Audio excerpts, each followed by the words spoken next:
ఆంధ్రప్రదేశ్ ఎన్నికల ఫలితాల్లో ఉత్కంఠ కొనసాగుతోంది.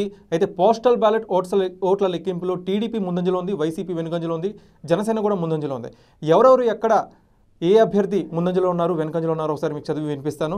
మచిలీపట్నంలో టీడీపీ అభ్యర్థి కొల్లు రవీంద్ర 4300 ఆధిక్యంలో ఇప్పటివరకు ఉన్నట్టు సమాచారం. అలానే పిఠాపురంలో పవర్ స్టార్ పవన్ కళ్యాణ్ తొలి రౌండ్లో 4300 ఓట్ల ఆధిక్యంలో ఉన్నారు.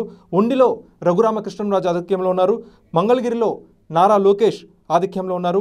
అమలాపురంలో టీడీపీ అభ్యర్థి ముందంజలో ఉన్నారు. విజయవాడ వెస్ట్లో బీజేపీ అభ్యర్థి సుజనా చౌదరి ఆధిక్యంలో ఉన్నారు.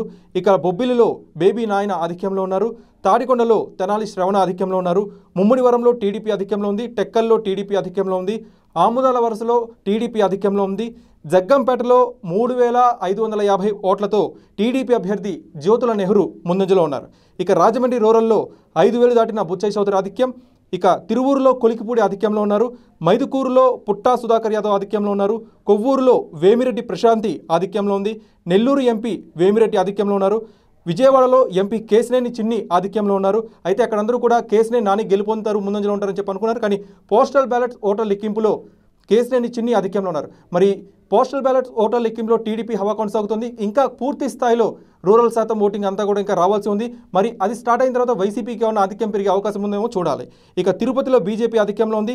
రాజమండ్రిలో 1800 ఓట్లతో పురంధేశ్వరి లీడ్లో ఉంది. ఇక నగరిలో మంత్రి రోజా యాజ్ ఎక్స్పెక్టెడ్ మంత్రి రోజా వెనుకంజలో ఉన్నారు. ఇక కడప ఎంపీ అవినాష్ రెడ్డి 2300 ఓట్ల ఆధిక్యంలో ఉన్నారు. సో ఓవరాల్గా ట్రెండ్ బట్టి ఇది అనేక చోట్ల టీడీపీ లీడింగ్లో ఉంది, అనేక చోట్ల వైసీపీ వెనుకంజలో ఉంది.